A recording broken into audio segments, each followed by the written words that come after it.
Good evening, my friends, and welcome to a brand new episode of Terror Radio Podcast.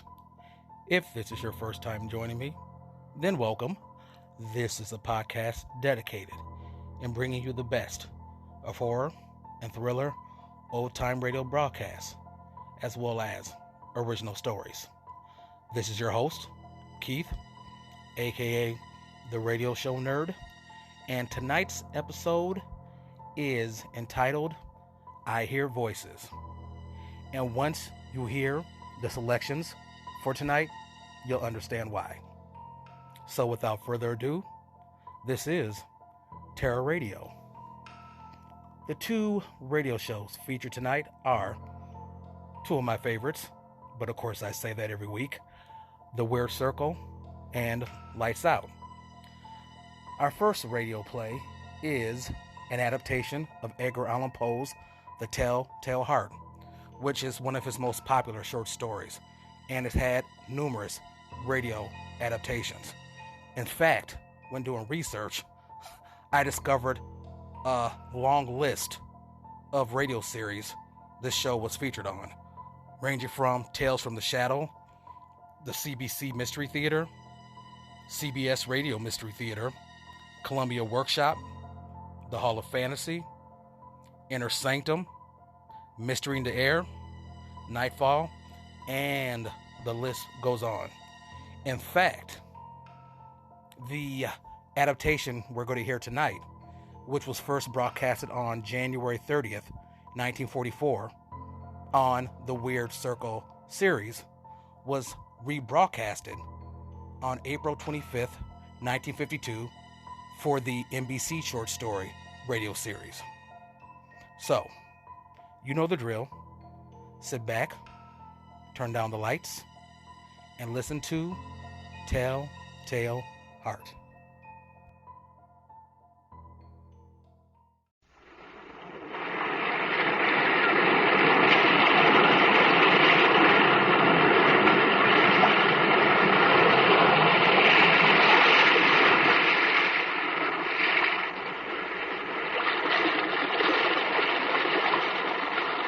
The Weird Circle. In this cave by the restless sea, we are met to call from out of the past stories, strange and weird. Bellkeeper, toll the bell, so that all may know we are gathered again in the Weird Circle.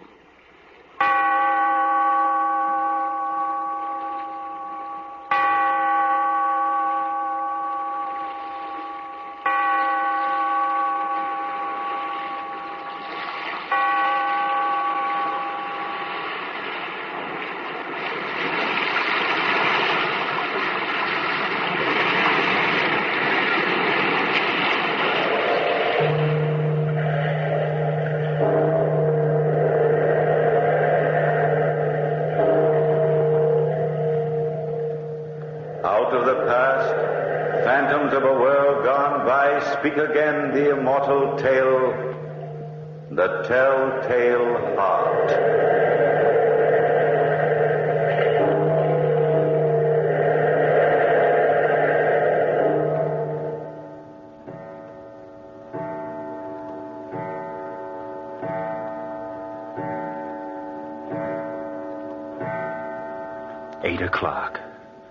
Eight o'clock in the evening.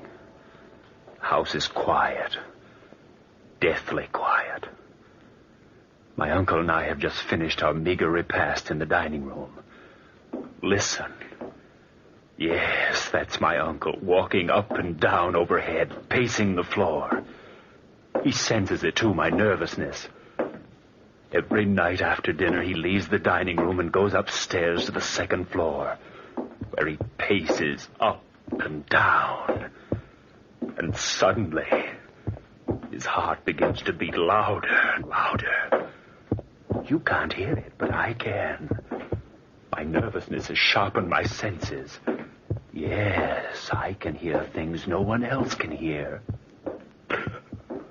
Confound my senses. The footsteps.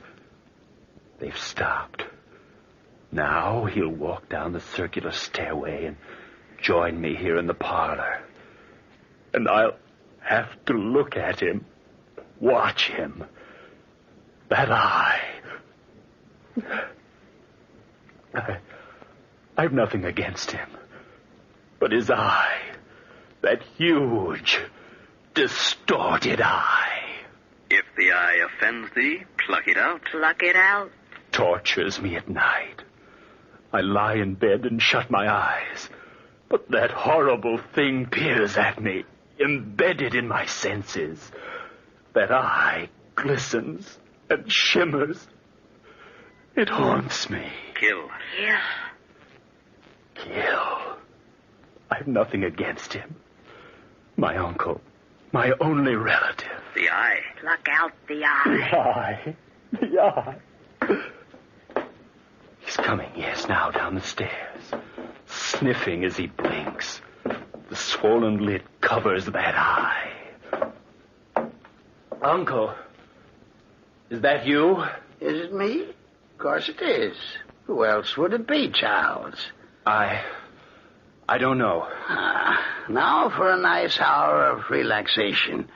Will you join me in a cigar, Charles? Here, take this one of mine. Thank you, Uncle. Sit down here. I'd prefer sitting back here, Uncle. Oh, nonsense. I can't see you over there, and you can't see me. Come sit over here. I'd much prefer to stay here. Do you dislike my company after all these years, Charles? No, Uncle. All right, I'll join you. But why are you staring at me like that? The eye. Look at the eye. Staring at you. Red and swollen hideous. A pale blue film covers it. Kill. Charles? Yes, Uncle. Come, light up your cigar. Here's a light. Now, that's better, my boy. These cigars have a rich, fragrant aroma. A very rich, fragrant aroma. It lulls a man's nerves into a peaceful state. It leaves the mind free for contemplation, doesn't it? Kill. Yes, Uncle. Kill. Nothing like the hours spent meditatively. Oh, blasted visitors. You answered the bell, Charles. Yes, Uncle. I dislike being interrupted like this. It's bad for my digestion. People should know that. Good evening, Mr. Holscomb. Well, good evening, Charles. I hope you and your uncle don't mind a nice neighborly visit. I'm sure we don't, Mr. Holscomb. I'm glad. I was all alone this evening and felt the need of a nice, friendly chat, so I dropped over. Good evening, Mr. Woodward. Good evening, Mr. Holscomb. How are you this evening? Feeling surprisingly fit. Man of my age has no right feeling so healthy. Bad for the doctor's income, but I feel like a man of 20. Just as fit physically and mentally as Charles here. Thank you, Mr. Holscomb. Well, won't you join us for a little while, Mr. Holscomb? Love to, yes, indeed. I'd enjoy it. Can't be for long. I'm retiring early, but a short visit would be appreciated. Thank you, Mr. Woodward. Mind if I light up my pipe? No, not at all, Mr. Holscomb. Charles, get him an ashtray before he scatters the ashes all over the carpet. Yes, Uncle. Here you are, Mr. Holscomb. Thank you, Charles. Well, what's this? Well, as any idiot can plainly see, it's a knife. Yes, a knife, Mr. Woodward. It's a strange-looking knife. Belonged to our ancestors. Charles, what's it doing down here off the hook on the wall? I took it down from the wall to clean it, Uncle. Clean it? Well, old knives are supposed to look old. Clean it. Clean it. I'll put it back. Be careful, Charles, my boy. I knew of a young man exactly your age who took a family heirloom down from the wall one night and well, blasted if it didn't slip and cut off his right arm. Yes, took the arm clean off right to the elbow. He was a mechanic by profession, and it ruined his career. Be careful, Charles, in putting the knife back. You'd better stand on a chair, Charles. It's much wiser to take an ounce of prevention. Yes, your uncle's right. How's that, Uncle? Well, it's not hanging straight. I like things to hang straight. It annoys me to have something crooked on the wall. Yes, it means a death in the family. One of the pictures in my house was crooked on the wall the night of my wife's death. Now, I'm not a superstitious man, mind you, but I... There, that does it, Charles. All right. Now, put the chair back where you got it. I'm not a superstitious man, mind you, but I was confounded when she died. Confounded, I tell you. Yes, I imagined that you were confounded. Of course, that coincidence really doesn't compare with an event which occurred to a friend of mine.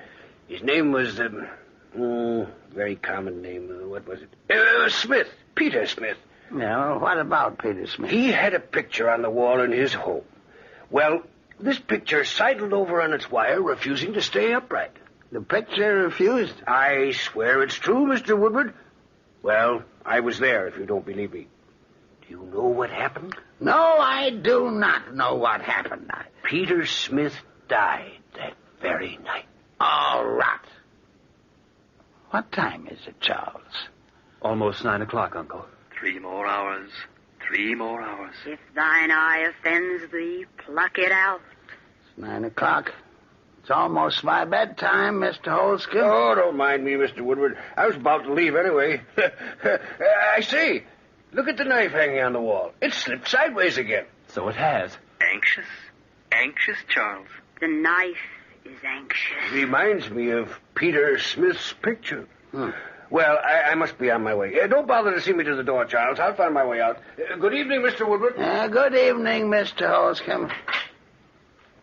Confounded. That man makes me nervous, Charles, with his stupid stories of Smith.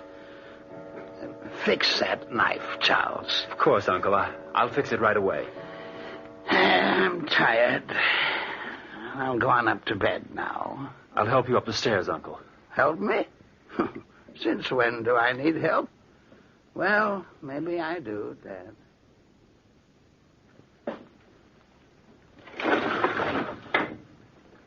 Anything else you want of me besides opening this window, Uncle? No, nothing, Charles. I'd better take this chair out of your way. Oh, the chair isn't in my way. In case you should awake during the night and want to get out of bed. You don't want to stumble over chairs on your way to the door. Well, I never awake during the night, Charles. But you might. Or we might. Yes, we might.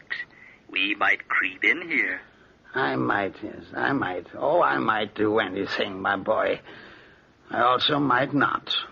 Now, take the candle with you before you leave, Charles. Of course, Uncle. I hadn't intended to leave it burning. Of course. We'll take it with us. Of course, of course. Good night. Good night. 9:30. 9:30. I must be clever. I must think everything out very carefully. Yes, carefully. Must wait till midnight. Yes, till midnight. Why must I wait till midnight? Why? That's the plan. The clever plan. Clever, clever. Walk down the stairs and wait in the parlor. The room will be dark. And I'll wait. I'll wait. He'll be asleep by midnight. Clever, clever. Then at midnight I'll creep up the stairs with the knife. And if the eye offends me, pluck it out. It must have meant me. Of course, it's all so clear.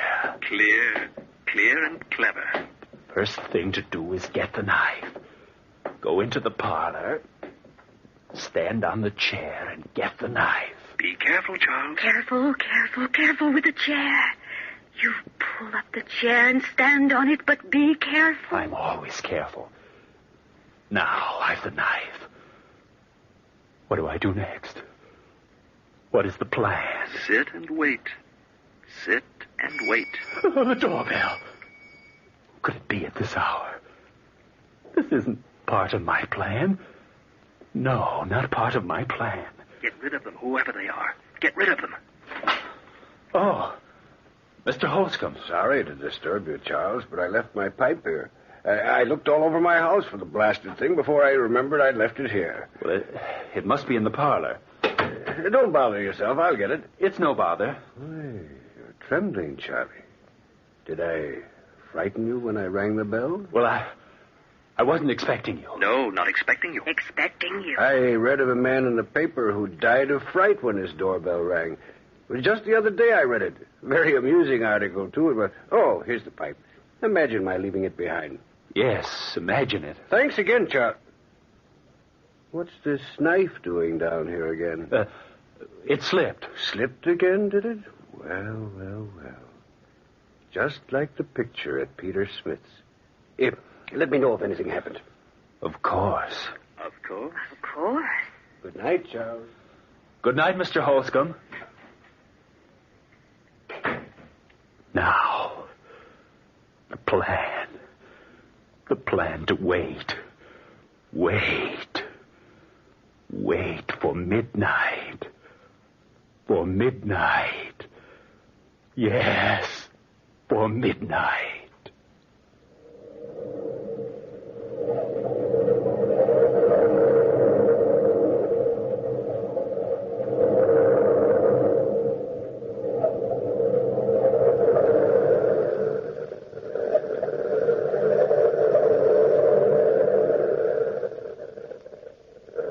Don't forget the plan, Charles. Strike with the clock at midnight. Midnight. How slow time flows when we wait for midnight. Yes, slowly. So very slowly. Does Holscomb suspect Charles? He knows that the knife had been moved Does he know it's in your hand now, Charles? snugly in your hand. The plan calls for the knife to be in my hand. Charles, your palms are moist. Maybe the knife will slip, Charles. It's almost midnight. Yes, Charles. 15 seconds. Maybe the knife will slip, Charles. It can't slip. It belongs in my hand. Where is the lantern, Charles? You've got to see, you know. I have it. It's ready. Listen, Charles. Listen.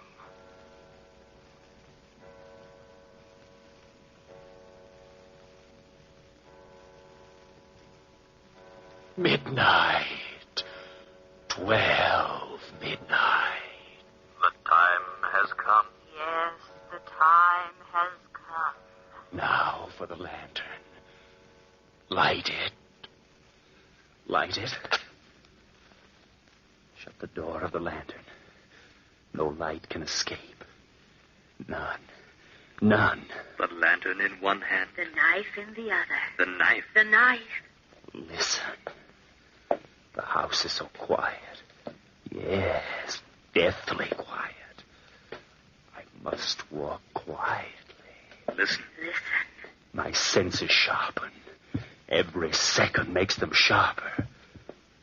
I can hear the rhythmic beating of the old man's heart. The beating of his heart. Beating out his last breath. His last breath. His last breath. Do you know death is outside your door, Uncle? Death is waiting, Uncle. Waiting. The door of your room opens gently, Uncle. Very gently, Uncle. Careful, the plant. Careful, careful. Listen. Listen. The heart. The beating of the old man's heart. Who's there? Stand still, Charles. Stand still and wait. Just wait. Wait until his gleaming eye is focused on your face. Who's in my room? Who is it? Oh, where's my candle? Don't answer, Charles. Don't answer. Just wait, wait. Charles! Charles! He's calling for you. Little does he know. Charles! Calling for you. Calling for you. Oh, someone's in my room. I can see the shadow across my bed. Who is it? Let him guess and worry. Worry. Worry. The room is hot. Hot in heaven's name. Answer me. Don't move a muscle. Just stand still and wait. Wait, wait. Oh, what is it? Who is it? Where is Charles? Listen to his heart. His heart. Listen to his heart. Now it's panic. Later, it will be the forewarning of death. Oh, somebody help me. Now raise the lantern. Slowly, Charles. That's it. Focus it where the eyes should be. Then slowly open the door of the lantern and let the light shine in that eye. If the eye offends thee, pluck it out. The eye. No, not the knife. Not the knife. Listen to the heart beat its last beat. He's dead. He's dead. And I'm free of that horror. Free of the eye. Of the scorpion eye. The horrible scorpion eye.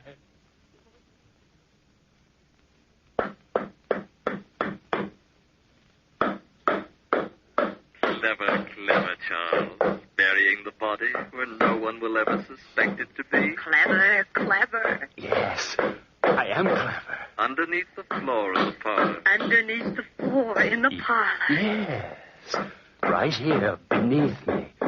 I must be careful, very careful. You are careful.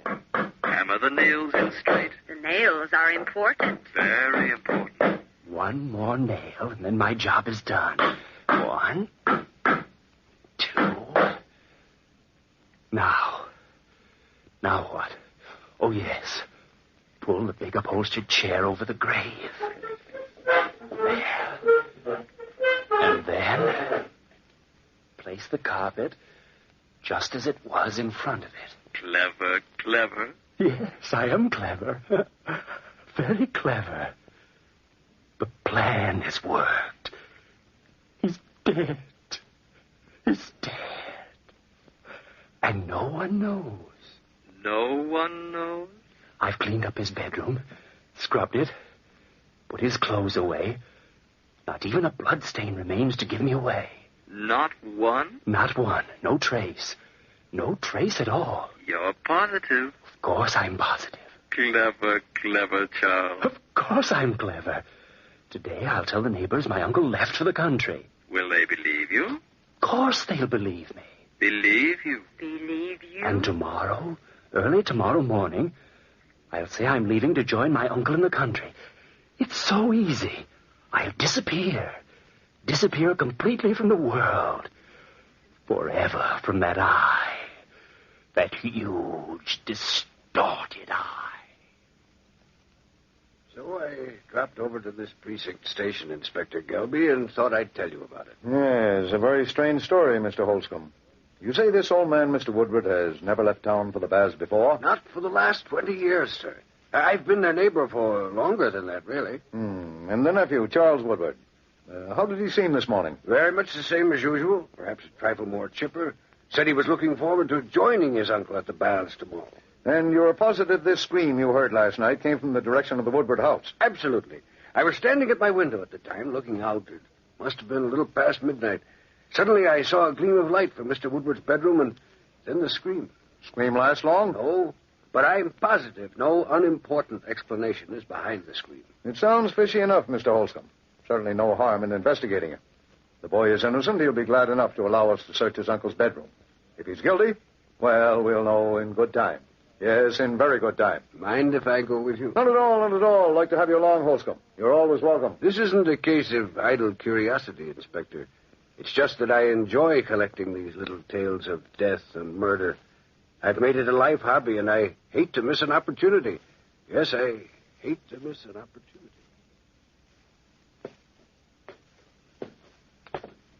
Search the house, Inspector, if you don't believe me. My uncle's room is right at the top of these stairs. Oh, thank you. Thank you very much. My uncle will be very amused by all this when I tell him. Oh, it's not that either. I nor Mr. Holscomb suspect anything, you know. No, certainly not, Charlie, my boy. Of course not. Yep. This is my uncle's room, as you no doubt know, Mr. Holscomb. Yes, of course it is. Search to your heart's content. Room's in perfect order. If I murdered my uncle mysteriously, there ought to be at least one blood stain on the bedclothes or on the floor. Mind if I undo the bed to look at the sheets? Well, not at all, Inspector. Careful. You're clever, but be careful. The bed sheets are used, but there's certainly no sign of violence here. Well, naturally, Inspector. And the floors? Spotless. Your uncle must be a very neat man. Exceedingly neat. Isn't he, Mr. Holtzcomb? Oh, absolutely, absolutely. Well, I'm sorry we bothered you like this, sir. But you know it's better to be on the safe side. Well, I understand perfectly, Inspector. I'm sorry, Charles. Perfectly all right, Mr. Holtzcomb. I would have done the same thing in your shoes. Won't you gentlemen join me in the parlor for a cup of tea before you leave? Well, now, we'd be too much trouble. No trouble at all, I guarantee you. No trouble at all. Here, I better close the door to Uncle's room before dust blows through from the hallway. You know my uncle's fetish. Well, I'll join you gentlemen in the parlor shortly, after I fetch the tea.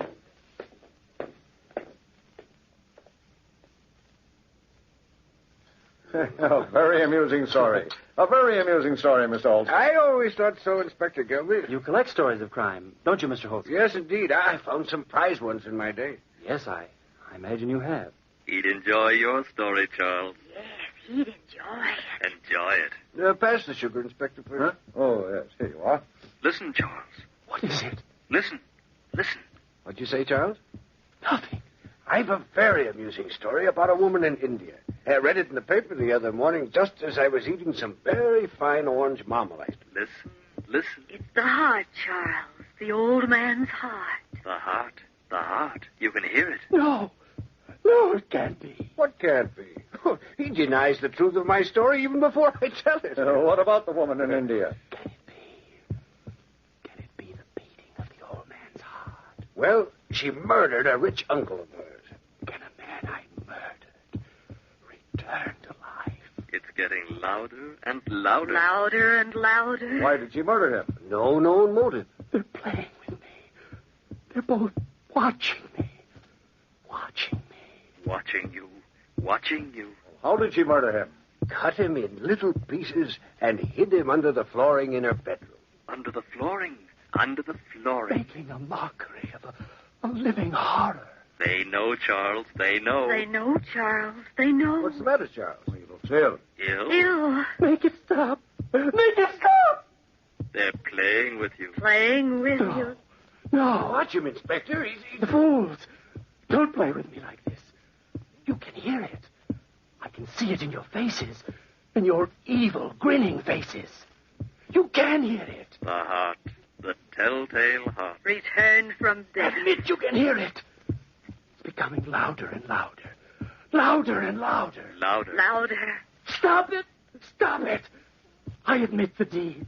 I admit I murdered my uncle last night. Only for the love of God. Make his hideous heart stop beating. You murdered? Yes. Yes, I murdered him. Tear up the plank underneath his chair. Rescue the body. But stop the beating of the telltale heart. Telltale heart. Telltale heart.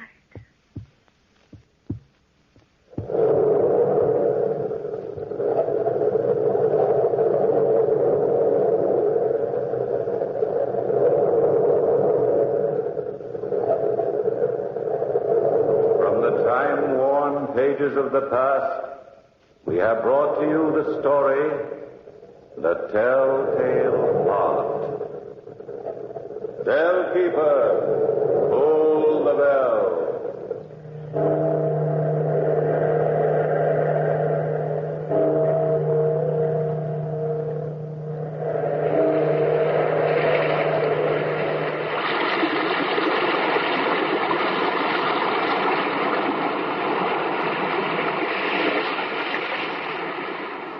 From the time-worn pages of the past, we have heard another immortal tale in The Weird Circle.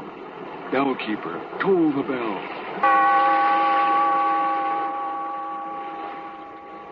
Be here in this lonely cave by the restless sea once again next time for another immortal tale in The Weird Circle.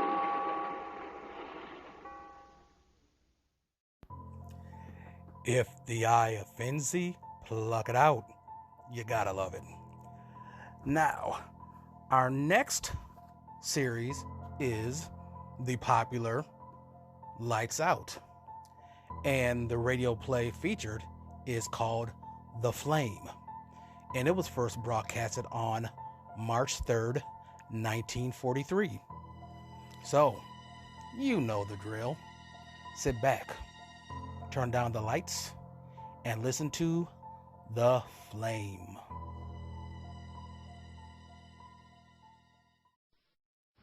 Lights out, everybody.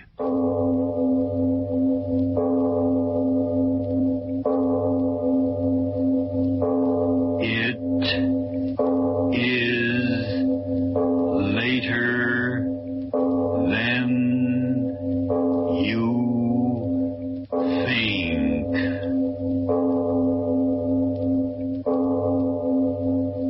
This is Arch Obler bringing you another in our series of stories of the unusual. And once again we caution you, these lights out stories are definitely not for the timid soul. So we tell you calmly and very sincerely, if you frighten easily, turn off your radio now. You, out there, listen to me. I'm dead. Now, don't twist your face in that foolish smirk. I tell you I'm dead. You say the dead don't talk. Don't be a fool. They're all around you, but you won't listen to them. If you hear me now, listen. You a match? Yes, a match. Take it out. Strike it. Look at the flame. Beautiful flame, isn't it? Beautiful flame. Throw it away. Throw it away. I say horrible flame. It cost me my life. Please listen to me, you out there. I want to tell you just what happened. My name was Arnie Douglas, and I was a very happy man. A very happy man. Arnie? Yes, Sam?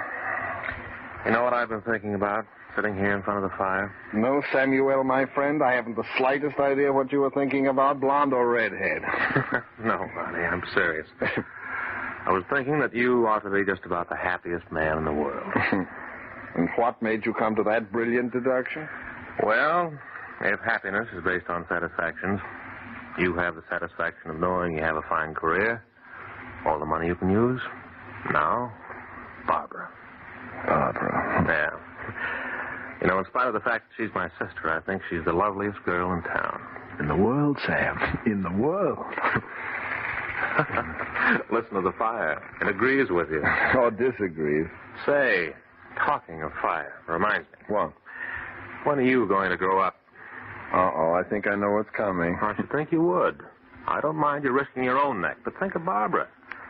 You look pretty funny coming to your own wedding dressed in a plaster cast. Yeah, what does Emily Post say about that? White tie with plaster cast or black tie? Now, let's get serious, Arnie. Chasing fire engines is a kid's trick. Well, fires have always fascinated me, Sam, always. So what? Fire fascinates most of us.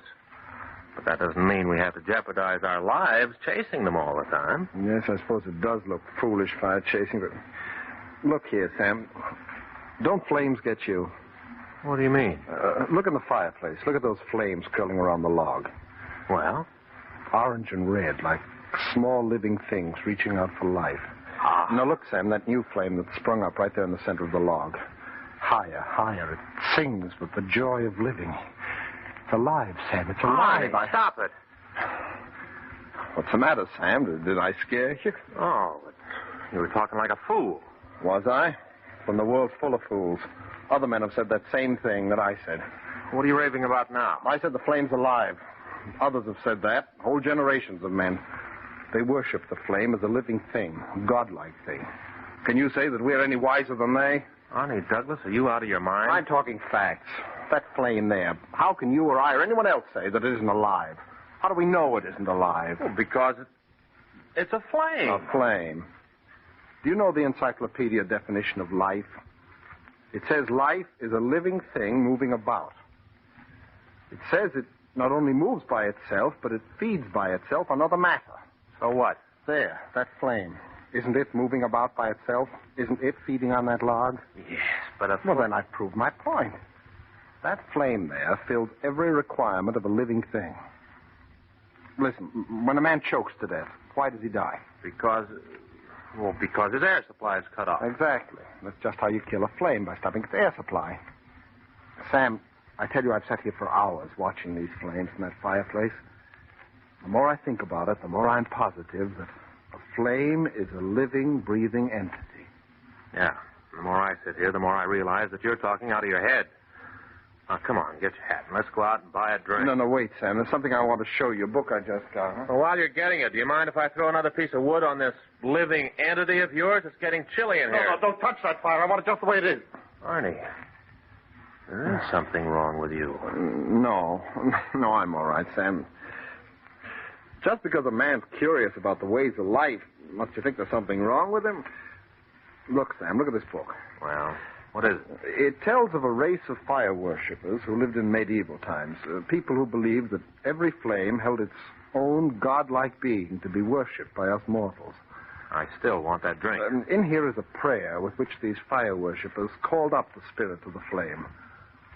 It's a beautiful prayer, Sam. Let me read it to you. Wait a minute, Arnie. They did what with that prayer? Conjured up the spirit of the flame so that they could see it and kneel before it and worship it. You mean to say they'd recite some hocus pocus and have something in the flame pop out at them? Yes. And if I knew just how to read this prayer to that fire in the fireplace, just what inflections to use, I would be able to see the spirit of the flame, Sam. If such a thing exists. Yeah. Well, it's a good thing you had, if such a thing exists. By George, I'd have put in a hurry call for a straitjacket. Come on, Arnie. This is getting a little too morbid for me. Let's get out of here and go places. No, thanks, Sam. I'm not going out tonight. Okay. Go right ahead. Sit here and stew in your metaphysical juice. But don't let anyone who isn't a friend of yours hear all that nonsense about flame spirits and fire worshippers. By golly, you'll find yourself in front of a lunacy commission. Well, here's my hat. What's my hurry? Good night. Arnie. Yeah?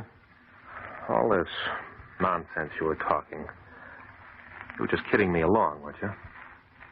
After all, you're going to marry my sister, and well, you know how it is. You didn't mean it, did you, Arnie? No, Sam, of course not. Good fella. Joke's a joke, huh? Well, good night, old boy. No, don't bother getting up. I know my way to the door by this time. I'll see you tomorrow. All right, Sam. Good night. Thick-headed fool. Beautiful flame. Book. I wonder where... Oh, yes. And I humbly give unto thee this sacrifice. Sacrifice. Oh, Barbara's ring. I had it here. Oh, yeah. And I humbly give unto thee this sacrifice, great Ormuzd, and I beseech thee to reveal to me the life within life, the life within fire, as I repeat the sacred word. Adar. What? Adar. Adar. Adar. Adar. You. Who are you? Who are you?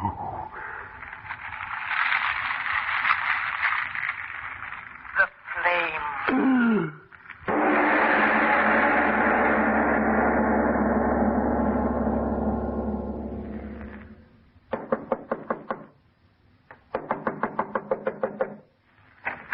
Yes? Arnie, what's the matter? It's Barbara. Barbara. Honey, what is it? Aren't you going to let me in?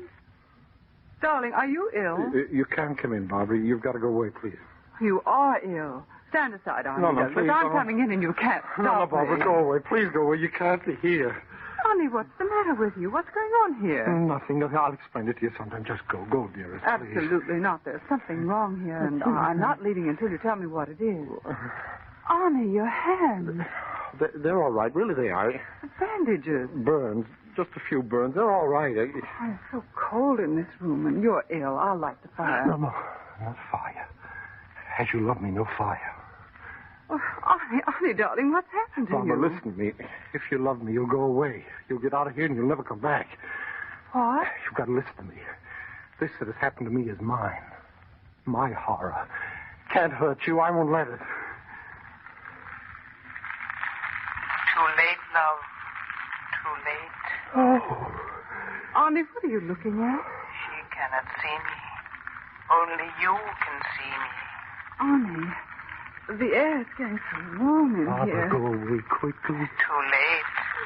I touch her and she never looks upon you again. Arnie, that horrible odor of burning. Oh, I'm frightened, Arnie. You thing. What are you going to do? Her eyes. I'm jealous of her eyes. I shall have them. Arnie, who are you talking to? Huh? Who are you talking to? I'll bargain with you, love. Do as I ask, and I will let her live. Yes, I'll do it. I'll do it. Anything. Get her out of here, or she dies. Barbara, come on. Oh, no, Arnie, I won't go. Darling, you're Please, hurting my arm. Oh, no, you're don't hurting struggle. my You arm. must go. I You must go. He said anything. Anything.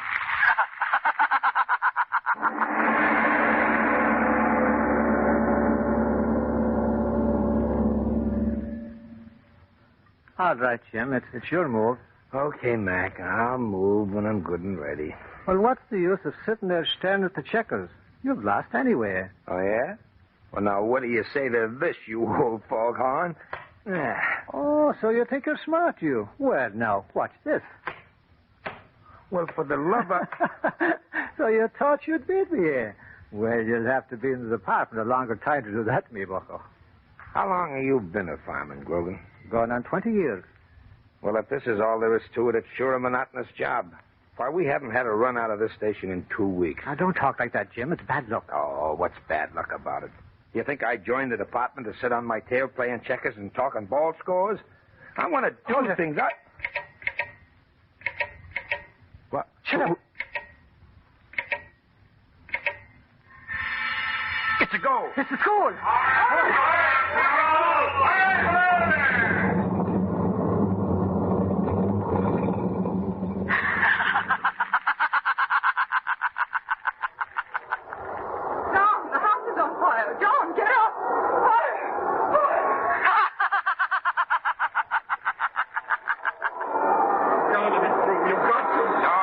Stay back of the line. When my wife, my kids are in that hotel, let me... The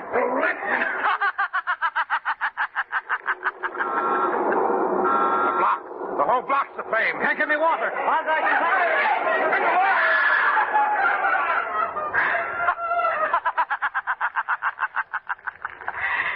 Anything. He said anything.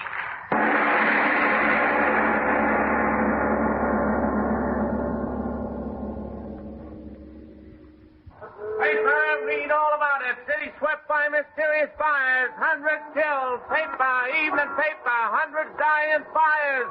Read all about it. Paper, But, Commissioner, we must do something. Look, Mr. Mayor, what can I do? I've got every piece of fire apparatus within 100 miles of the city. Well, 50 alarms in the last hour. I tell you there's more than one maniac setting those fires. It's a dozen. It's 100 of them. Yes, it's a plot. That's what it is. A plot, a revolutionary plot. I'll call up the governor. We'll get the militia out. It's a plot.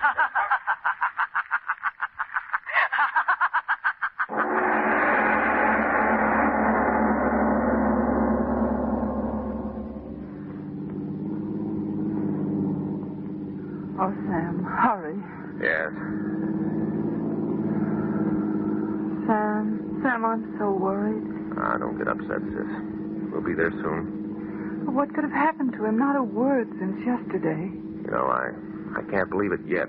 You're saying he threw you out of the house. Oh, well, he didn't exactly throw me out, but he... Oh, Sam, what can be the matter? You should have told me sooner. Oh, I didn't want to. I mean, I didn't know what to think. Oh, Sam, what could possibly be wrong? Don't ask me, Barb.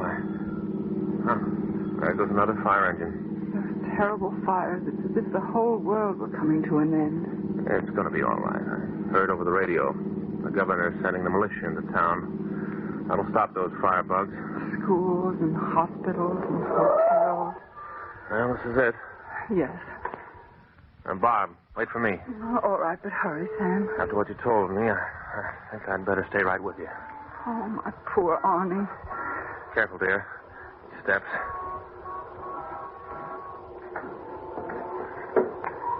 Oh, Sam, he's not home. There's not a light in the house.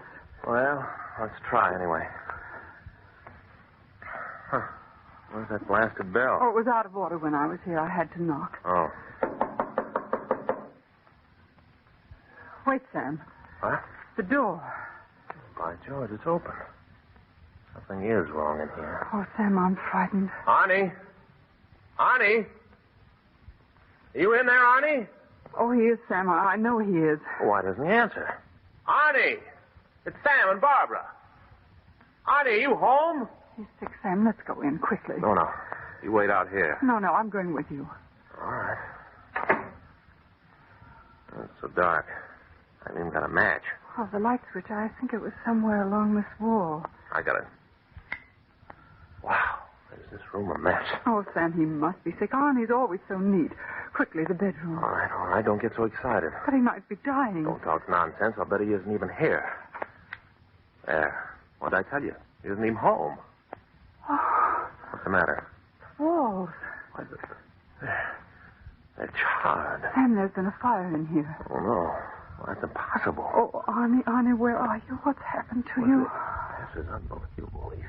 These walls so terribly burned. Come on, Bob. Where? We'll go to the police. Sam. What? The burnt walls. Maybe the same people who are setting fires all over the city did something to Arnie. Hey, maybe you're right. That's it. They started to set fire to this place, and Arnie caught them at it. And he tried to stop them, and... No, I didn't want to. I tell you, I didn't. Arnie, where did you come from? No, I didn't. I didn't want to. She made me. She did it. Arnie, what's happened? Good heavens, man, where have you been? Your face, your clothes. Here, sit down. No, there's no time. She's following me, I promise. Arnie, what are you talking about? What's the matter with you? No, Sam, let me. Arnie, lift your face. What is it? Who's following you? Those children this morning screaming, trapped up there, no one to help them. What? That man, his wife, his children, he went back into that burning hell. He went back. He didn't have a chance. He went back. God in heaven, what have I done? What have I done? Barbara, the fires. Arnie's been watching them. They've gone to his mind. Oh, my poor darling. I'll get a doctor. He needs it. She did it. She, not I. They can't blame me. You, the dead kid. She killed you. Arnie, in heaven's name, control yourself. I did it. You hear me, Barbara? What, Arnie? I did it. All those fires, those people dying. I did it. Arnie, in heaven's name, what are you saying? I did it, Sam. I did it. If not for me, she wouldn't have had life. She wouldn't have had power. It was through me. Through me, the fires got life. Me. He's lost his mind. Arnie. No, I'm telling you the truth. I did it. Look, these papers, plans, every building I burned. She made me do it every step of the way. Oh, no. Arnie. You believe. Why did you do it? Why did you do it? Both of you, listen to me. There isn't much time. She'll be here. She'll kill... Arnie. Arnie, what is it? I'll do it. I'll do anything you say. I'll do it. Let them alone. Let them alone. Arnie, come back here. Sam, where's he going? Where's he running I don't to? know. It's as if someone was chasing him. Sam, look. On the floor. What? Right where Arnie was standing. Footprints. Burned right into the wood. Oh, Father in heaven. What is this?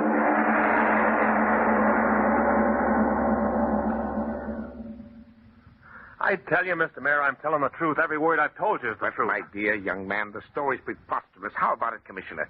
Could any one man be responsible for all these fires? Absolutely not. A physical impossibility. But I tell you, he's confessed. Arnie's my friend. He wouldn't lie to me. I tell you, the man was driven to it by some horrible thing. What are you talking about? If I told you, you wouldn't believe me. But believe this much. As sure as we're all in this room, Arnie Douglas had something to do with those terrible fires. But you heard what the commissioner said. I don't care what the commissioner said. While you're just sitting here, more fires are being started. More lives are in danger. In the name of humanity, please listen to me and send out a general alarm to have the police pick up Arnie Douglas. I'll give you his description. I'll tell you just what he was wearing. You've got to catch him. You've got... Man is suspected of being the pyromaniac responsible for the fire terror. Repeat, general alarm. Be on the lookout for a man by the name of Arnie Douglas, height 5 feet 10, weight 175 pounds, light hair, blue eyes. When last seen was wearing gray suit, white shirt, no tie, no hat. This man suspected of being the pyromaniac.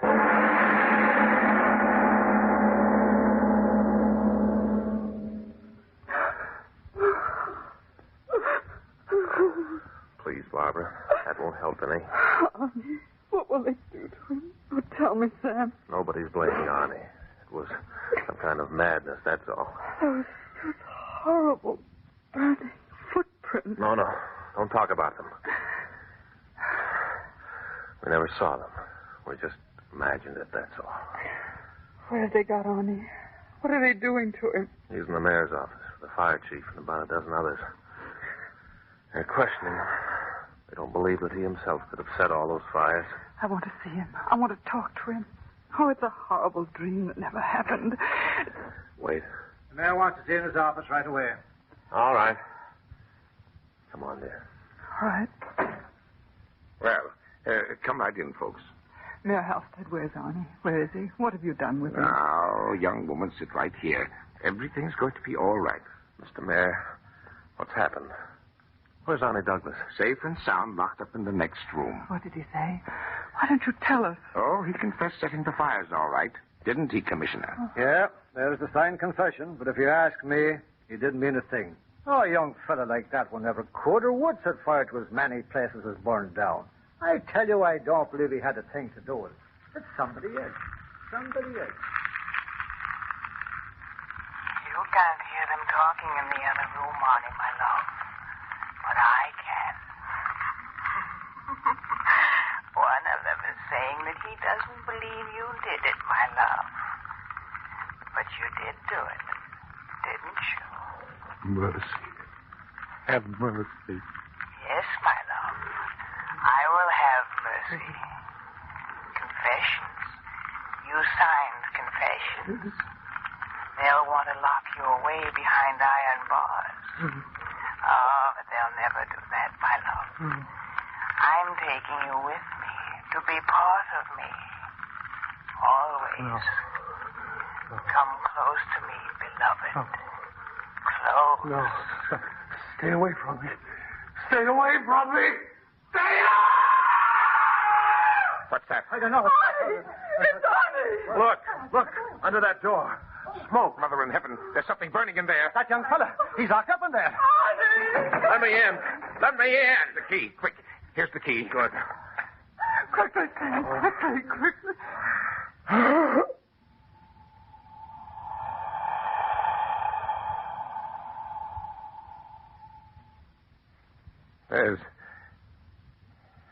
There's no one in here. Only a flame. A little red flame.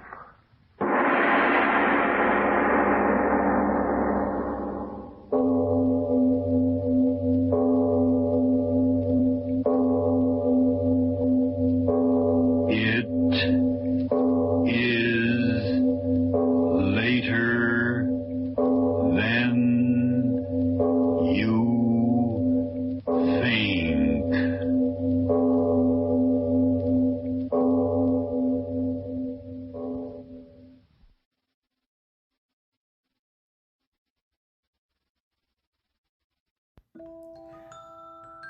Well, that's the show for this evening. I want to thank you all for listening. And remember, you can find me on Facebook at facebook.com/terror1970, or you can look me up on Instagram at Radio Show Nerd, or on Twitter at Radio Show Nerd 1. Or if you want to drop me a line just to say hello, maybe a request, hey, even a critique, please feel free to email me at radioshownerd@gmail.com. And I do have a new YouTube channel, Terror Radio Podcast. Please check it out and subscribe. It would be highly appreciated. Again, this is your host, Keith, better known as the Radio Show Nerd, signing off.